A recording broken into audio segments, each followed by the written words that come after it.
مباركا فيه كما يحب ربنا ويرضى، والصلاة والسلام الأتمان الأكملان على سيد الأولين والآخرين صاحب الوجه الأنور والجبين الأزهر صلى الله عليه وسلم تسليما كثيرا مزيدا.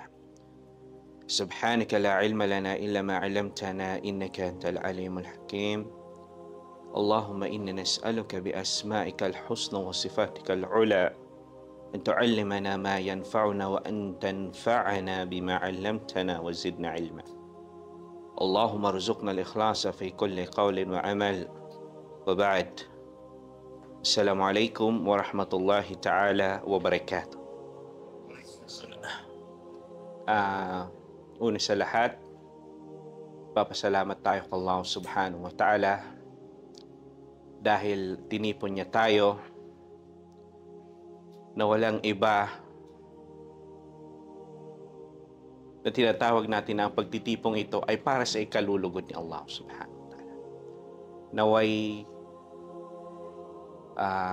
i-check ng bawat isa kung ano ang intention niya, kung bakit siya rito na parito. No? Kailangan natin palagi yan. Dahil walang saysay ang pag-upo natin rito, una, aking pinapayuhan ay aking sarili, kung hindi natin gagawing dalisay ang intensyon natin. No? Yan yung pinakamahalaga sa lahat. So, ang hindi siguro nabanggit kanina nung MC natin, Jazakallahu khairan, kung ano yung tatalakayin natin. No? Ito yung tinatawag nating muhasabatun nafs, self-accountability. Pagsusuri na kailangan nating suriin ating mga sarili. So sisimulan ko to sa isang kwento na ito ay si Umar bin al-Khattab. Qissatu muhasabat Umar bin al-Khattab radiyallahu anhu, kung paano niya ba sinusuri ang kanyang sarili. Kung paano niya laging tinatawag natin minumuhasaba ang kanyang sarili. Minsan si Umar bin al-Khattab, Amirul Mu'minin. Nakita niyo? Amirul Mu'minin. Pinuno siya ng mga nananampalataya. Radiyallahu anhu, syadidul muhasaba li nafsi. Ganun niya, pinag-iigtan kung paano niya laging sinusuri ang kanyang sarili na kailangan gawing katangian ng bawat isa sa atin. No? Maging ikaw ay nag-aaral, maging ikaw ay tagapagturo, or kung ano ka man, importante ikaw ay isang Muslim, kailangan lagi ito na lagi natin sinusuri ang ating mga sarili. Minsan si Umar bin al-Khattab, وَذَاتَ يَوْمٍ خَرَجَ عُمَرْ إِلَى بُسْتَانٍ لَهُ خَارِجَ الْمَدِينَةِ. No? Siya ay pumunta siya doon sa may halamanan na labas ng Medina. Wa kana yufakkiru fi amri al-muslimin wa fi hali nafsihi ma Allah. Lagi niyang pumupunta siya doon para magnilay-nilay. Iniisip niya kung ano yung kalagayan ng mga Muslim at iniisip niya rin ang kanyang sarili sa harap ni Allah subhanahu wa ta'ala.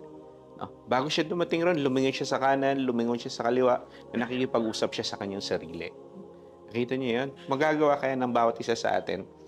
Napupunta ka sa isang lugar, nalilingon ka sa kanan, lilingon ka sa kaliwa, nakakausapin mo yung sarili. Amirul Mu'minin na yun, ha? Kinakausap niya ang kanyang sarili. No? So ano ang sinabi niya? O Umar, Ya Ibn Khattab, Ya Ibn Khattab, o Ya Bunayya Khattab. Ano sinasabi niya? O Umar, na anak ni Ibn Khattab, dati kang pastol ng mga kamelyo sa Makkah. Kung saan siya nagsimula. Nagpapastol lang siya hanggang sa sinabi niya, gumagala ka sa disyerto kasama ang mga ito. Ngayon ay isa ka ng pinuno. Kita niyo yan? Kinakausap niya kanyang sarili. Isa ka ng pinuno ng mga Muslim. Ano ang sasabihin mo sa iyong Panginoon? Si Umar bin al-Khattab, kinakausap niya ang kanyang sarili. Okay? Sumpa man kay Allah, kailangang matakot ka sa Kanya. Ano ang pagkasabi niya? Yung sinabi niya na, فَمَاذَا سَتَقُولُ لِرَبِّكَ غَدًا وَاللَّهِ latattaqiyanna Allah ya Umar wa la yu'adzibannak. Umar bin al-Khattab, ngayon na ikaw ay naging isang pinuno na ng mga mananampalataya, kailangan mong katakutan, no? Kailangan mong katakutan ng Allah, matakot ka sa Kanya, at kailangan katakutan mo ang Kanyang parusa. So ganyan, kinakausap. So, kung makikita natin, sino si Umar bin al-Khattab? Siya ay pinuno ng mga mananampalataya. Sino si Umar bin al-Khattab? Siya ay Al-Faruq. Siya yung naging nanamagitan sa katotohanan at saka sa kasinungalingan. Pero, sinusuri pa rin niya ang kanyang sarili. Na kung saan, pinangako na sa kanya ni Allah subhanahu wa ta'ala na siya ay makakapasok sa paraiso. Titingnan natin, mapapulutan natin yun ng aral. Kung ikukumpara natin ang ating sarili kay Umar bin al-Khattab, napakalayo. Kung ihahambing natin ang ating sarili kay Umar bin al-Khattab, napakalayo.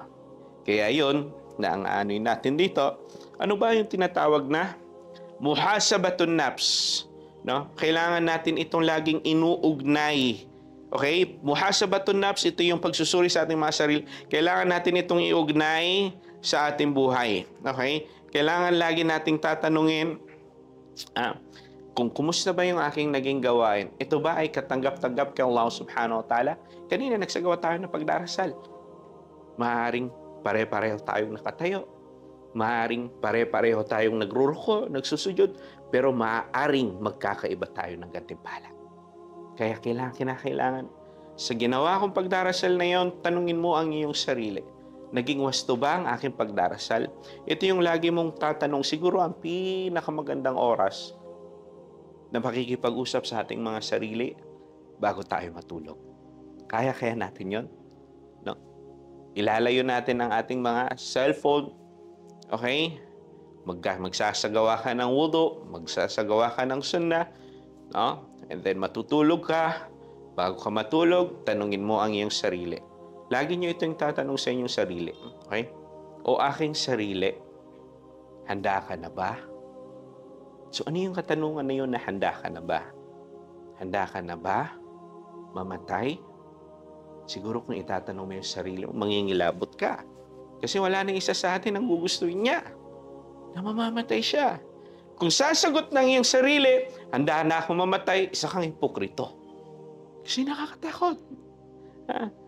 Kung itatanong mo yung sarili na handa ka na ba, wala kang baon na ihaharap kay Allah subhanahu wa ta'ala. O aking sarili. Okay? Tapat ba ang aking mga naging intensyon? Ang dami nating mga pagsamba. Pero doon pa rin natin titingnan, ibabase sa ating mga intensyon. Tatanungin mo naman ang iyong sarili, o aking sarili, ano ang ihaharap mo kay Allah subhanahu wa ta'ala? Ano ihaharap natin kay Allah subhanahu wa ta'ala? Magiging hipokrito ka rin kung sasabihin mo, marami akong baon para sabihin na harapin ko ang Allah subhanahu wa ta'ala. Maging ang mga scholar natin, maging ang mga salaf, no? Tinitingnan nila ang kanilang mga gawain or kanilang mga pagsamba na isang katiting. So tayo pa kaya? Kung tatanungin natin ang ating sarili bago tayo matulog, tatanungin mo ang iyong mata, subhanallah, no? Nakakatakot. Mas marami pa rin yung nagagawang kasalanan ng ating mga mata kaysa sa nagagawang mga pagsamba nito. Lalo na sa lugar nating ito, wala kang lugar na kung saan magiging ligtas ang iyong paningin. Lalabas ka sa iyong bahay, isipin mo na ang kaharapin mo ay fitna. Okay? Huwag mo isipin na paglabas mo sa bahay ay ligtas ang iyong paningin. Sasakay ka ng jeep, hindi naman pwedeng hindi ka titingin. Bababa ka ng jeep, pupunta ka sa lugar na pupuntahan mo, kung lahat ng kapaligiran na nakapalibot sa iyo, walang kaligtasan ng ating mga paningin. So tatanungin mo yon, no? Kumusta kaya yung paningin ko sa araw na ito? Kumusta yung dila ko sa araw na ito? Tanungin mo lagi, yung muhasaba, isipin mo lagi na mas marami yung pagkakasala kaysa sa paggawa ng kabutihan. Bakit? Dahil kung yun lagi mong isipin, madali ang pagbalik loob kay Allah subhanahu wa ta'ala. So yun yung mga katanungan, nalugod ba si Allah subhanahu wa ta'ala sa aking mga nagawa? Tapat ba ang aking intensyon? Okay? Ano na ang aking naihanda para sa kabilang buhay? Yan yung mga katanungan na lagi nating itinatanong. Okay? Kung babalikan natin, hindi na natin babalikan yung mga ilang taon. Sapat na yung 2 taon na ating bibilangin. Subhanallah. Subhanallah. Maiiyak tayo.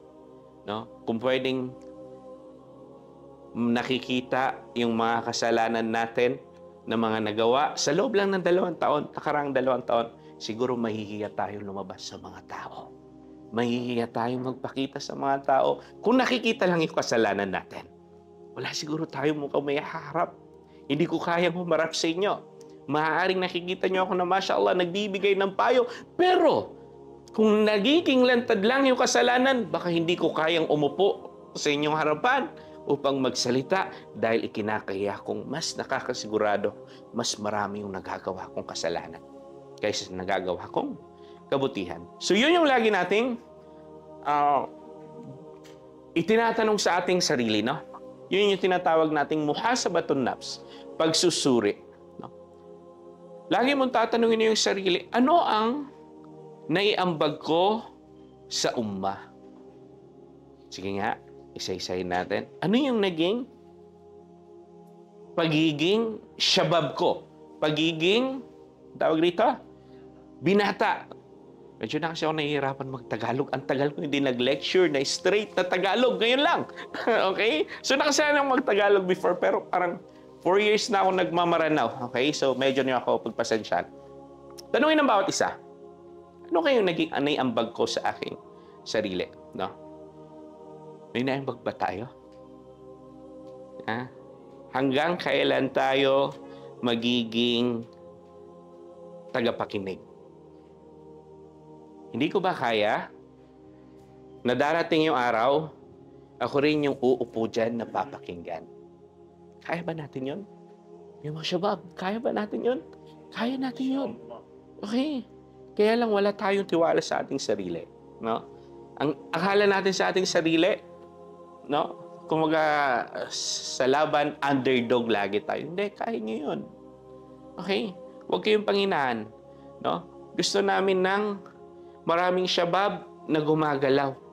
Okay? Pag naririnig ko ang Jalisus Saleh, kinakabahan ako. Bakit? Kasi ang mga tao na nandyan, uhaw sa kaalaman. No, ganyan kayo, Masya Allah. The good companion, indeed. Uhaw kayo sa kaalaman na sinasabi ko sa sarili ko, wala, hindi sapat yung kaalaman ko para mapakinggan nila mula sa akin. No? Ganun ako na ano. So, yun yung ano yun natin na lagi nating tinatanong ang ating mga sarili. So, ano ba yung mga layunin? Bakit kailangan nating malaman? Bakit natin kailangan malaman ang pagsusuri sa ating sarili? No? Lagi ninyong tatandaan, na ang buhay natin sa mundong ito, na sinabi ng Allah subhanahu wa ta'ala, وَالَّذِي خَلَقَ الْمَوْتَ وَالْحَيَاةَ لِيَبْلُوَكُمْ أَيُّكُمْ أَحْسَنُ عَمَلًا. O di yung isa pa yung aya, ano ba yung sinabi ng Allah subhanahu wa ta'ala? Alif Lam Mim, أَحْسِبَ النَّاسُ أَن يُتْرَكُوا أَن يَقُولُوا آمَنَّا. Sinabi ng Allah subhanahu wa ta'ala, Alif Lam Mim. Siyang nakakaalam kung anong ibig sabihin nun. Ang inakala ba ng mga tao, ilan ang mga balik Islam dito? Pakitaas po ang kamay. Masya Allah. 1, 2, 3, 4, 5. No?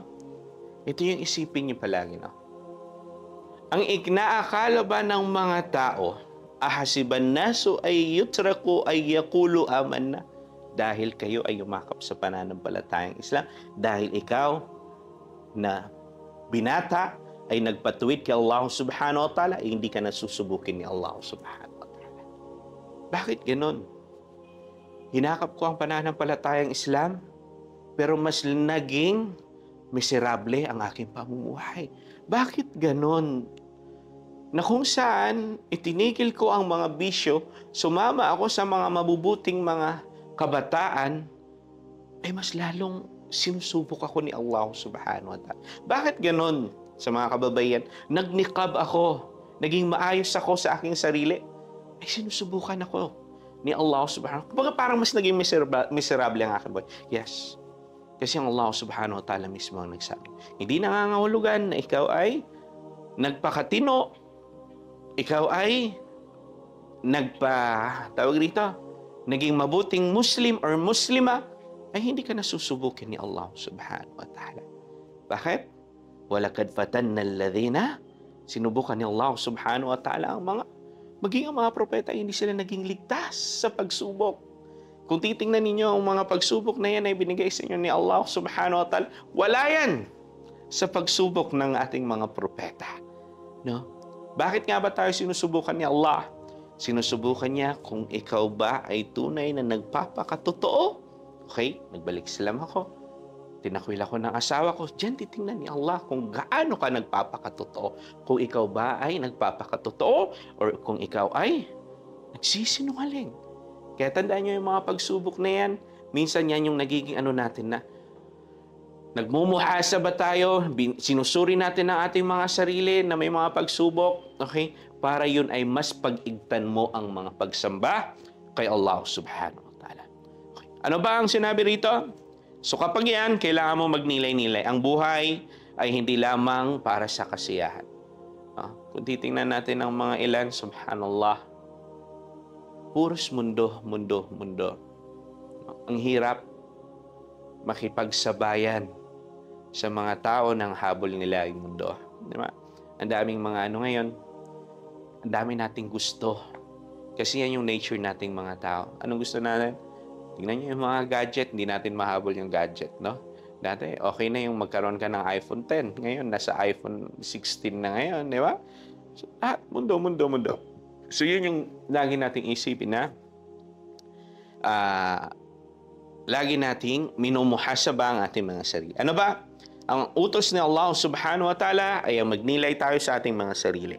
Ano yung sinabi ni Allah subhanahu wa ta'ala or sinabi ng Propeta Muhammad sallallahu alaihi wasallam or Umar bin al-Khattab?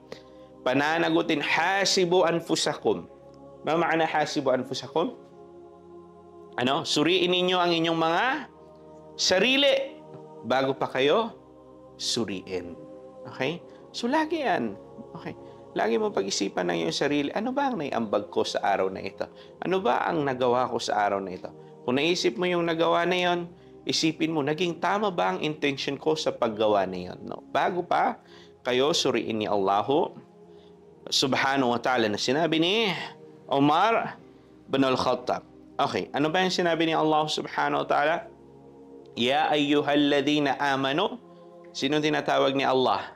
Tayong mga nananampalataya. Ano ang kasunod nun? Ya ayyuhalladhina amanu taqullah. Katakutan nyo si Allah. Ano ang kasunod doon sa katakutan nyo si Allah? Wal tanzur nafsum bima qaddamat lighad. No?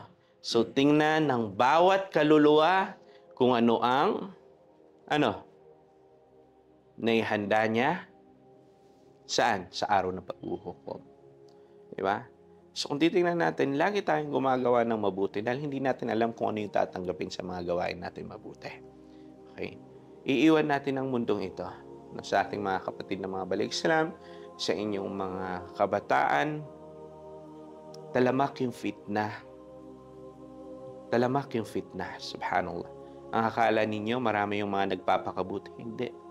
Hindi sapat ang pakikinig natin rito. Kailangan natin ng galaw. Kailangan natin ng maraming Abdul Jabbar Montañer. Kailangan natin magkaroon ng ibang branch ng Al-Jalis As-Saleh. Okay? Kailangan niyong gumalaw. Kailangan niyong pumunta sa inyong mga lugar. Kailangan niyong pumunta sa inyong mga bahay. Kasi maging sa bahay natin, nandun yung mga pinakamalaking fitna. Fitna sa ating asawa, fitna sa ating mga anak, fitna sa ating mga magulang, fitna sa ating mga kapitbahay, sa ating mga minamahal sa buhay. So lagi nating isipin na, tawag rito, magpapakabuti tayo nang sa gayon ay makita nila. So yan yung tinatawag na muhasabatun nafs. Ano ba ang sinabi ng Propeta Muhammad sallallahu alaihi wasallam? Hindi gagalaw ang mga paa ng anak ni Adan, no, sa araw ng paghukom hanggang sa siya ay tanungin tungkol sa 5 bagay. Ito yung itatanong sa atin sa 5 bagay. Kung mga naka-freeze ka, hindi mo may gagalaw yung mga paa mo na yan hanggang ito ay hindi sa'yo itanong ni Allah subhanahu wa ta'ala. Ano ang unang-unang itatanong sa'yo? Ang kanyang buhay at paano niya ito ginugol. Kumusta ang ating mga buhay? Paano natin ito ginugol? Okay? Nagpapakatino lang ba tayo sa tuwing nakikita tayo ng mga tao? O kapag hindi tayo nakikita ng mga tao, hindi natin alam kung ano yung kalagayan natin. Tayo pa ba ay nananatiling Muslim o wala na tayo sa ating mga pagka-Muslim? No? Lagi niyo yung tinitingnan yan. Okay? Kasi ang pinakamahirap sa atin kapag walang nakakakita sa atin tao. Pero lagi mong tandaan, hindi ka man nakikita ng tao, nakikita ka ni Allah subhanahu wa ta'ala. So yun, lagi yung isipin. Ano yung iginugol ninyo sa inyong mga sarili? Napambungad ko kanina, itatanong mo sa iyong sarili bago ka matulog, o aking sarili, ano ang ginugol ng iyong buhay? So maaaring nasagutan ng karamihan, wala, hindi sapat. Walang naigugol na mabuti ang aking buhay. Bakit yun yung gagawin natin kasagutan? Para magpakatino tayo, para mas lalong magpursige tayo. No? Kahit alam natin sa sarili natin na meron, pero kakaunti, no? Ano yung pangalawa na itatanong sa atin ng Allah subhanahu wa ta'ala? Ang kanyang kabataan at paano niya ito ginamit. Ang mga kabataan ngayon, mashallah, masyadong mga marupok. Kung titingnan ninyo ang kalagayan namin sa Marawi, andito sa Hilme, worst yung kalagayan namin doon. Pero mas makakasigurado akong mas worst dito sa Iligan City. No? Kung doon, normal yung tinatawag natin na zina, subhanallah. Baka dito, hindi lang normal, kundi lantaran na ginagawa. Diba? So nakakatakot sa Marawi City. Akala nyo, yung mga kabataan doon, safe sila? No, ang daming mga dumarating sa amin na mga report about sa mga ginagawa ng mga kabataan doon. May mga eskwelahan na napupuntahan namin, tatanungin namin kung ano yung ibibigay nila na tatalakayin para sa mga kabataan. Alam nyo ano yung sinasabi ng mga principal nila or ng mga dean nila? Sinasabi nila yung pagiging, yung danger of zina. Diba? Kung dyan sa Marawi, na abot kamay sila ng kanilang mga magulang, kung dyan sa Marawi, na hayagang naririnig nila ang 5 beses na adhan, kung dyan sa Marawi, no, na ang mga nakapaligid sa kanila ay mga Muslim, ay nakakagawa pa rin sila ng kasalanan, ang mga kabataan na yan, higit lalo rito sa Iligan City, na malayo sila. Hindi na natin alam kung sino yung mga labas-masok dyan sa famous, sino yung mga labas-masok dyan sa mga kung ano pa man, subhanallah, na'udhu billahi min syarri dhalik. Ang mga kabataan ngayon, okay, kailangan namin kayo. Hindi namin kailangan na hanggang sa pag-upo lang ang inyong tungkulin. Kailangan namin kayong gumalaw. Mag-iwan kayo ng legacy bilang mga kabataan. Bawat isa sa inyo ay may mga eskwelahan na nakapag-ano. So, kailangan ninyong simulan ang inyong mga sarili. No? Kailangan ninyong gumalaw. So, paano kayo gagalaw? Magdakwa kayo sa inyong mga eskwelahan. Magdakwa kayo sa inyong mga bahay. Ingatan ninyo ang inyong mga kapatid na babae. Di ba? Kasi walang ibang tatanungin kundi kayo. Hinahayaan ninyo ang inyong mga kapatid na babae na hindi naghihijab. Yet the youth, ikaw na walang. What is maratabat? Ikaw na walang. What is maratabat in Tagalog? Walang paninindigan. Bakit? Bakit nga ba nangyayari yan? Bakit ang mga babae o ang ating mga kapatid na babae ay meron silang BF? Dahil ikaw na lalaki, wala kang paninindigan. Paano natin sasabihin wala kang? Tama ba yun? Yun yung maratabat, paninindigan, or anong pinaka-right term na iano natin doon? What is maratabat? Wala kang prinsipyo. No, wala kang prinsipyo. Bakit sinabi ko wala kang prinsipyo? Hinahayaan mo ang iyong kapatid na lumalabas na nakapabango. So ngayon, umiiyak ka, nasasabihin mo sa iyong sarili, bakit ginawa yun sa kapatid ko? Sisihin mo ang iyong sarili. Lantaran na naaamoy mo Ang nakakabata mong kapatid na babae, pero hinahayaan mong lumabas. Malalaman mo na lang bigla ng ang kapatid mo. Na'udhu billahi min syarri dhalik. Nagkaroon ng laman ang kanyang tiyan. So ngayon, iiyak ka. Sasabihin mo sa iyong sarili, bakit nangyari yun sa kapatid ko? Dahil wala kang prinsipyo. Hinahayaan mo siyang lumabas na walang hijab. Ikaw na tatay. No? Hinahayaan mo makipagkaibigan ang iyong anak na babae, kung sino-sino. So ngayon sisihin mo, ano ba ang pagkukulang ko? Malaki ang pagkukulang mo. Dahil hindi ka naging tunay na lalaki para sa iyong kapatid na babae. Hindi ka tunay na lalaki para sa iyong anak na babae. Nakita ninyo itong mga parlor natin dito sa Iligan? Sino mga naggugupit? Mga bakla. Sino karamihan? Siya si bubuo ka. Siya si tingin ka. Yung pinsan mong babaeng maranaw, nandyan. Yung auntie mo na maranaw, nandyan. Maniniwala kayo sa akin? Tingnan natin yung mga pagupitan dyan. Ng mga nagugupit ay mga bakla. Dahil wala tayong prinsipyo. Okay? Hanggang kailan ka titindig bilang isang kabataan? Kailangan namin ng katulong. Kailangan namin ng kaagapay. No? Hindi nyo kailangan maging full scholar para iparating ninyo ang pananampalatayang Islam. Okay? Itatanong sa inyo yan na kayo na mga kabataan. Okay? Sa ngayon, tatanungin nyo, ano na yung ambag ninyo? Meron? Wala. Maging totoo tayo sa ating sarili. Meron? Wala. Meron, pero nakikinig lang ako. Meron, pero hindi ako naging, hanggang nagpakabuti lang ako sa aking sarili. Pero hindi ka, wala kang naiambag. No? Sa ngayon, sa panahon natin ngayon, kailangan natin ng kamay na bakal sa pamamagitan ninyong mga kabataan. Okay? Yan? Hindi mo kailangan maging Abdul Jabbar Montañer. Hindi mo kailangan maging Zakaria Candao. Maging ikaw na sarili mo, kaya mo yan. Okay? So itatanong sa inyo yan, pagiging inyong kabataan, kung paano nyo ba ito ginugol ang kanyang kayamanan, paano niya ito kinita, at paano niya ito ginastos. No? So ngayon, alhamdulillah, mga kangudang, or mga masasabi nating mga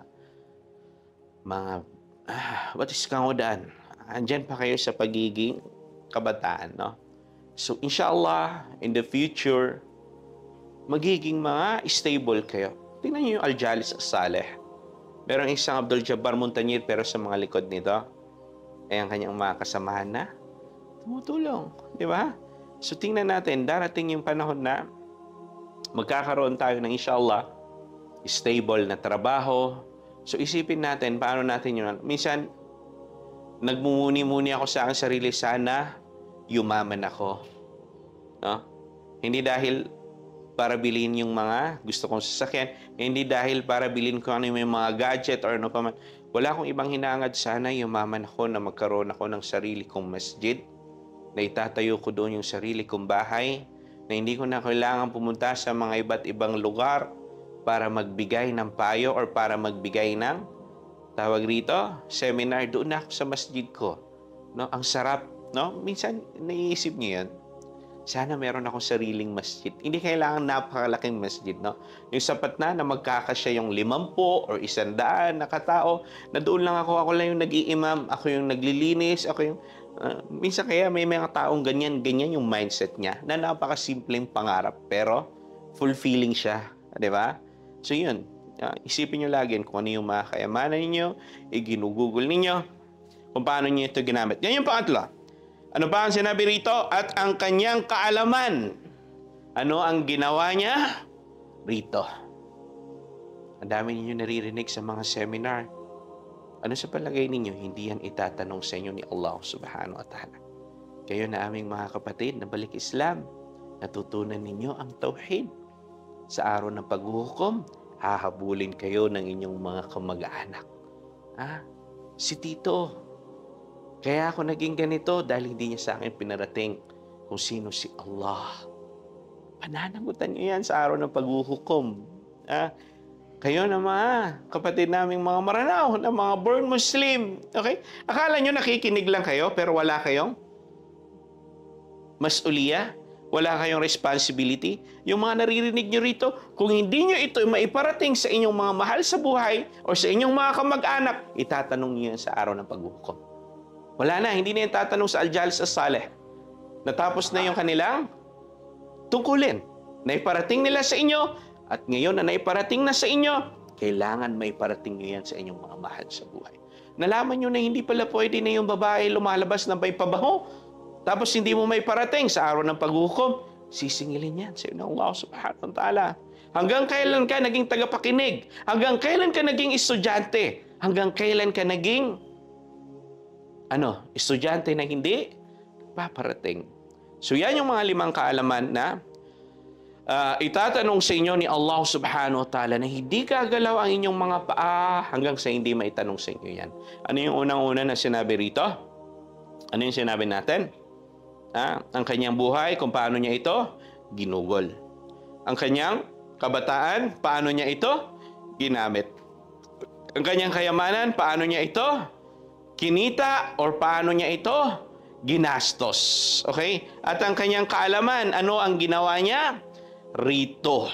Okay, so lagi nating nilayan yan. Okay, i-compare natin yung buhay natin dito sa mundo at saka sa pag tayo ay yumao na.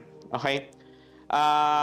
Sa buhay natin dito sa mundo, maaari ka pang magbago, maaari ka pang magsisi, no? At magpakabuti. Tingnan niyo yan. So kung meron kang mga pagkakasala, hindi mo na babalikan yun. Okay? Kapag ikaw ay yumao na, wala ka ng kontrol. Hindi mo na kaya. No? Subhanallah, nakakatakot na. No? Hindi mo na kaya, wala ka nang magagawa. So, self-reflection, no?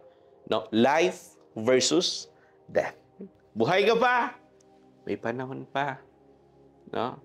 Tingnan niyo Allah subhanahu wa ta'ala.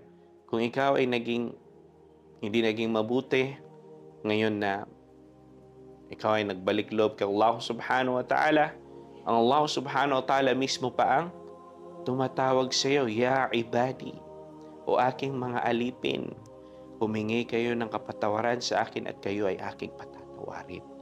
Nakita niyo yun, kahit gaano pa kalaki ang nagawa mong kasalanan.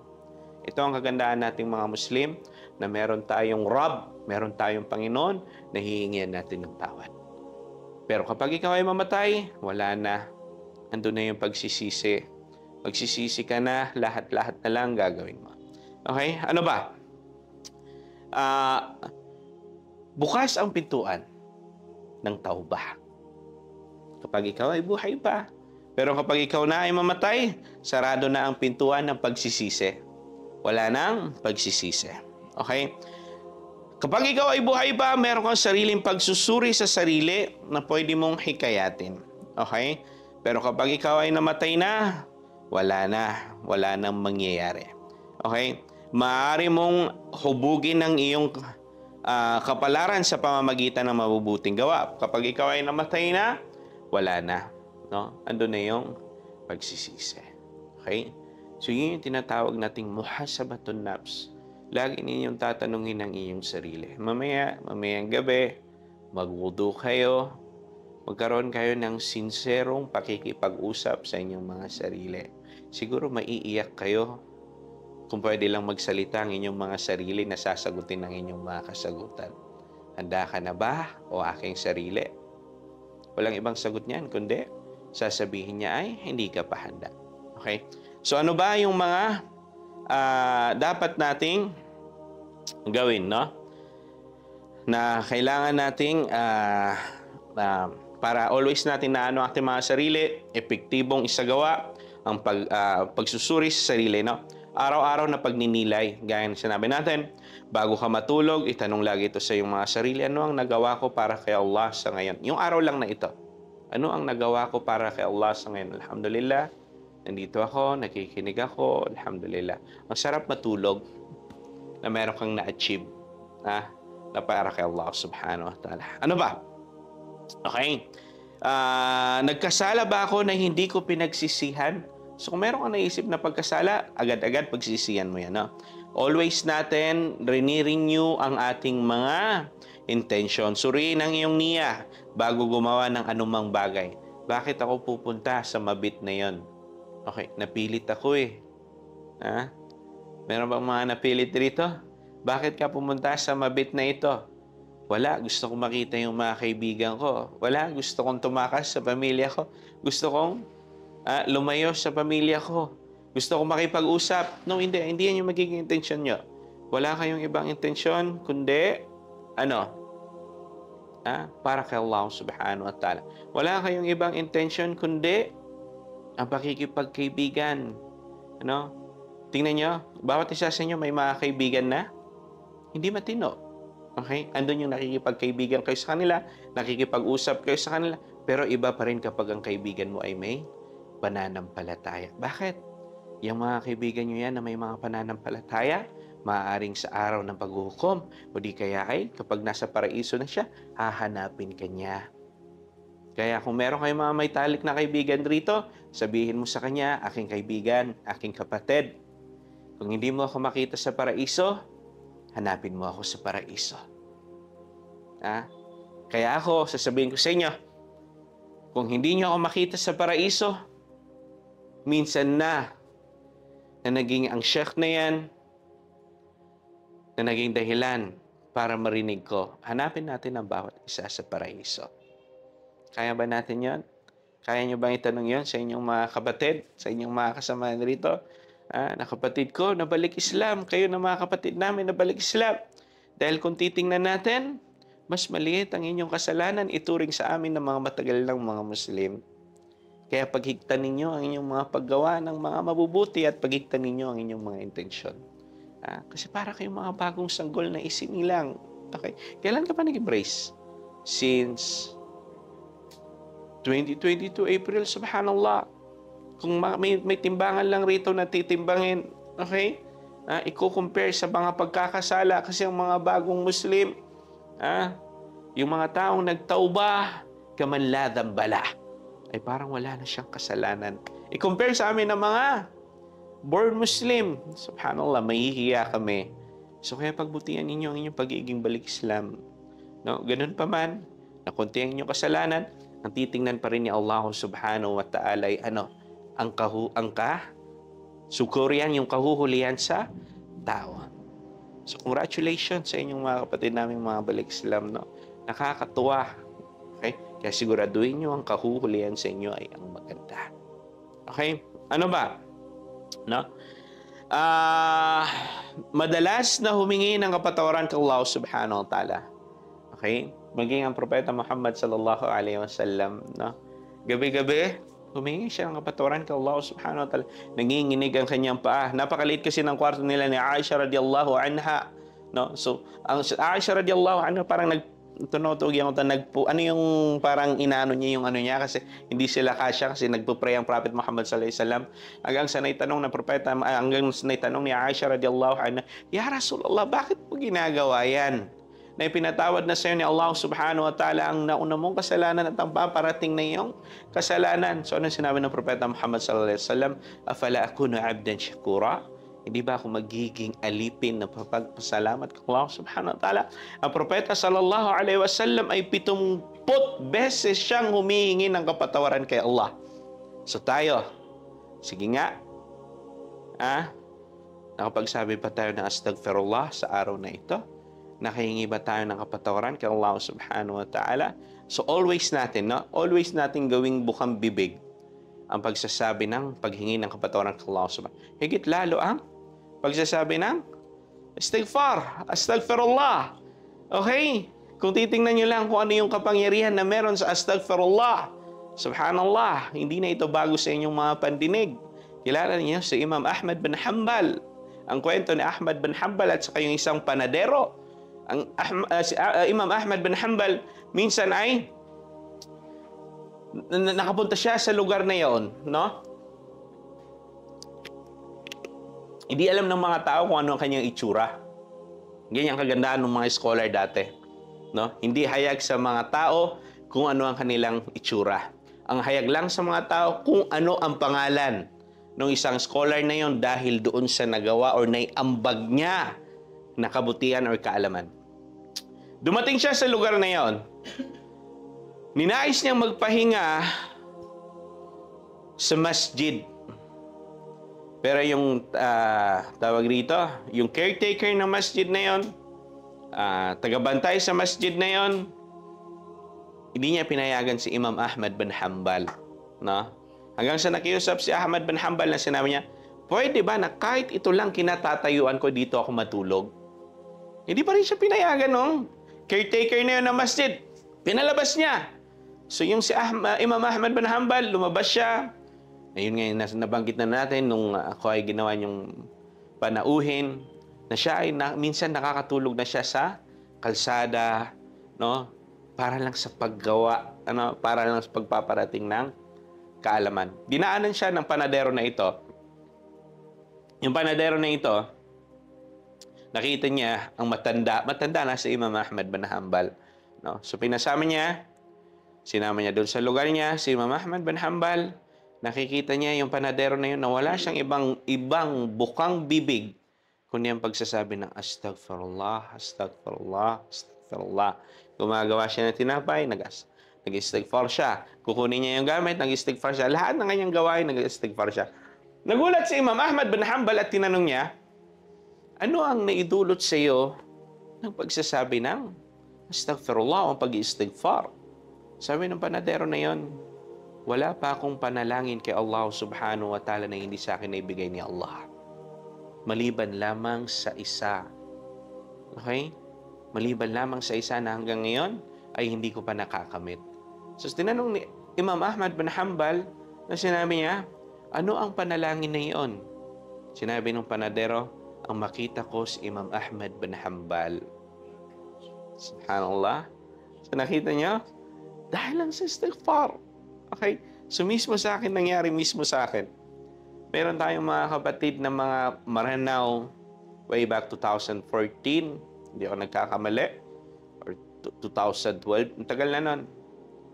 Gusto nilang mag-umrah. No? So, sa Al-Ahsa kasi ako, Al-Ahsa Ufuf. Alam na Al-Ahsa Ufuf, going to Makkah. Siguro, more or less, 18 to 20 hours ang lalakbay namin. No? By land, ang layo nun. Ang mga Maranao na ito, hindi sa kanila mawawala yung pagiging Maranao nila. Okay? Pinuntahan nila ako sa Islamic Center. Ustad, wala kaming ibang ipinunta dito sa abroad, kundi ang makapag-umrah or makapag-hajj. Inuuto ako, alam ko. Okay? Nag-abroad talaga sila para magtrabaho. Okay?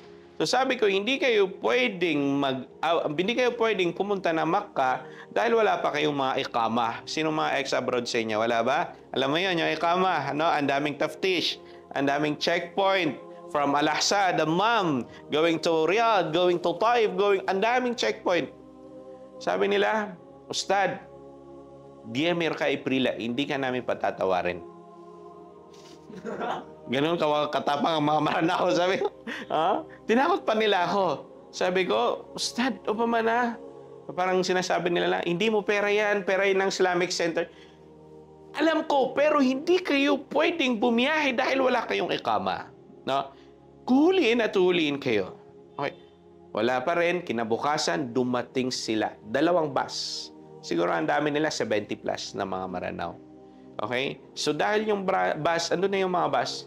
Pabilisin natin yung istorya. Wala akong ibang hiniling sa kanila. Hindi ko hiniling sa kanila na kapag dumating kami sa mga checkpoint, itago nila ang kanilang ihram. Kapag dumating kami sa checkpoint, tumakbo sila sa disyerto. Kapag dumating kami sa checkpoint, ang sabihin nila ay ganito, ganito. Wala na akong ibang instruction sa kanila. Alam niyo yung pinaka-instruction ko sa kanila? Pagdamihan lang nila yung pagsasabi ng istighfar. Okay? Subhanallah. Sisimulan na namin from Al-Ahsa going to Makkah, 18 hours to 20 hours. Kahit yung ni minsan, ay hindi siya nakapag-astaghfirullah ng 100, wala silang ibang binabanggit kasi tinakot ko na sila. May mga lotion ba kayo dyan? Alam niyo ni kapatid, kapag nasa checkpoint na yun, tinatanong ko na sila, ano bang kinakain ninyo para Bigyan ko kayo ng pagkain pag makulong kayo. Sinabi ko na sa kanila na makukulong sila. Madideport kayo. Ganyan, lahat-lahat gagawin sa inyo. Wala pa rin silang pake. No? Masya Allah. Okay? Pero pinagpatuloy pa rin nila maging sa pagtulog nila. At naging ayap sigang ano yung Tagalog nung humihilig siya. Astaghfirullah. Wallah, dahil takot sila na mahuli. Takot sila na mahuli. Yung iba naman, hindi niya naintindihan. Ang sinasabi niya, istighfar, istighfar, istighfar. Hindi niya naintindihan. Kasi sabi ko, damihan niyo lang yung pag-istighfar ninyo. Na maranaw, kulang yung kaalaman. Sabi, mali pala yung istighfar. So yung iba naman, astaghfirullah, astaghfirullah, subhanallah. No? Talagang lahat sila nag-istighfar. Dumating na kami sa Riyadh, yung pinakamalaking checkpoint doon. Okay? Pati ako nag-istaghfirullah ako. Kasi ako yung pinaka-mushrif nila. Okay? So subhanallah. Though hindi nababanggit ng dila ko, pero yung puso ko, grabe siya mag-istighfar sa takot. Parang pinapap niya na, astaghfirullah, astaghfirullah. Natatakot ako. Kasi sabay-sabay kami, pare-pareho kaming makukulong. Okay? Pagdating namin sa checkpoint, okay, pumunta ako sa mga pulis na yon, hinalikan ko sila sa ulo. Diba? Normal yon, nahalikan sila. Assalamualaikum, kayfa al-hal? Allah hayyik, Allah yarda'ak, Allah yarham walidaik. Marunong na kasi ako mag-Arabic. Yung ikama ko, nung time na yon, da'iya ako, pero flower arranger ang nakalagay. Da'iya na ako. Hindi siya mutarjim, flower arranger. Wen al-ikama, jib al-ikama. Binigay ko yung ikama ko, ako lang. Okay? At saka ikama ng makasama, binigay ko lang muna yung akin. Nakita niya, flower arranger. Okay? Then, yung Diana ko, gair Muslim. Non-Muslim. Pero nakipag-usap ako sa kanya ng Arabic, natutuwa siya dahil ang galing ko daw mag-Arabic. Sabi niya, mashallah. تعرف العربي؟ أي نعم الحمد لله ولله الحمد.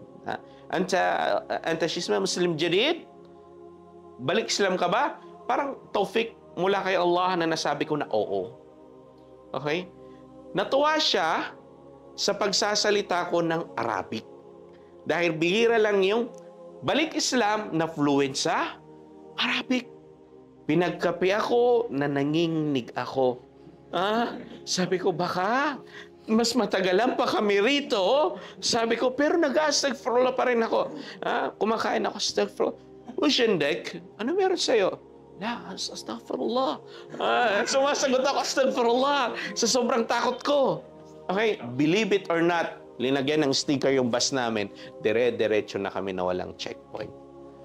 Dahil lang sa, do not underestimate the power of istighfar. Hindi istighfar, astaghfirullah. Kasi may marano na istighfar, istighfar. Sabi ko, subhanallah, di nga tono ng istighfar, di ka na istighfar. Okay? Marano nga naman, no? So yun yung ano natin. Okay, ano pa yung lagi natin? Lagi nating pagkilala sa mabuting kaibigan. Alhamdulillah, andito ang Jalis As-Saleh na ginagabayan kayo. Andito ang ating mga ustad na sila yung mga nagiging dahilan para gabayan kayo. No? Matuwa kayo dahil may tumatawag sa inyo na pumunta ka rito para magmabit tayo. Okay? Dahil maaring dumating na yung panahon na wala na tayong makikita mga ganitong mabit, mga ganitong mga activities na napakaganda. Okay? Ano ba? Lagi nating alalahanin ang kamatayan. Ito ang bilang panghuli na ibibigay ko sa inyong mensahe. Sinabi ng Propeta Muhammad sallallahu alaihi wasallam, "Mu'akhiru min dhikri hadhimil ladhat." Palagian ninyong inaalala ang kamatayan na kung saan pinuputol niya. Ano yung pinuputol niya? Pinuputol niya yung mga worldly desire. Pinuputol niya yung mga hilig mo dito sa mga... Minsan, i-challenge niyo yung mga sarili niyo. Mamamatay na ako bukas. Di ba? So, yung inaasam-asam mo na NMAX, sana magkaroon na ako ng NMAX. Okay? Naisip mo yung kamatayan, boom! Puputulin niya kagad yung hilig mo sa bagay na yon, NMAX na yon. Bakit? Subhanallah, mamamatay na ako. So nagagawa mo, magpapalik loob ka. Magagawa mo, subhanallah, magpapakabuti na lang ako. Pinuputol niya yung hadhimil ladhat. No? Gawin ninyong magkaroon kayo ng reminder palagi sa inyong cellphone. Na lagi ang kamatayan, ar-rahil, ang kamatayan, no? Al-maut, matutulog ka, isipin mo yung kamatayan, magbabalik loob ka kay Allah subhanahu wa ta'ala. Isipin mo yung kamatayan, mawawala yung mga hilig mo sa mundo. No? Mas lalo kang magsusumikap, mamamatay na ako, hindi pa ako nakakapag-asawa. Sino mang mga hindi pa ako nakakapag-asawa? May mga ganyan ba? Ano yung isipin niya? Pwede, kasi ang pag-aasawa ay pagsamba. So mas lalo kang pag-iigtan mo ang bunik ka, aakyat ka ng ligaw. Wa may yattaqillaha yaj'al lahu makhraja. Na dahil lang sa inisip mo yung kamatayan na yon, biglaan na hindi mo alam, na bigla ka na lang umakyat ng ligaw, andito ako para pangasawain ng inyong anak. So tingnan mo, na dahil natuwa sa iyo ang kanyang tatay na, Masya Allah, wala pa akong nakitang lalaki na kagaya mo na pinuntahan ng aking anak na babae. Ikakasal na kayo kahit walang mahar. Hindi yun imposible. Dahil lang din sa pag-iisip mo sa kamatayan na nagkaroon ka ng takot, naging pinadali mo kagad yung pagbabalik loob kay Allah subhanahu wa ta'ala. Lagi yan. Okay? Huwag niyo isipin na ang mamamatay lang yung may mga sakit. Huwag niyo isipin na ang mamamatay lang yung matanda na. Hindi natin alam kung sino ang mauuna sa atin. So always yon ang lagi natin pag-iisip sa kamatayan. So hanggang dito na lamang, naway meron tayong matutunan na aral. No? Sana laging palagi ito na tawag rito. Meron tayong ganito na monthly na mabit or sino na mga ganyan na pwedeng bitain. Naway ibilang ito ni Allah subhanahu wa ta'ala sa ating mga mabubuting gawin. Allahumma ja'alna kama ja'altana fi hadha al-majlis at-tayyib al-mubarak fi jannatin wa nahrin fi maq'adi sidqin 'inda malikin muqtadir. Naway meron kayong natutunan na sallallahu yuwaffiqana bima sami'na wa qulna wa akhiru da'wana assalamu alaikum wa rahmatullahi ta'ala wa barakatuh.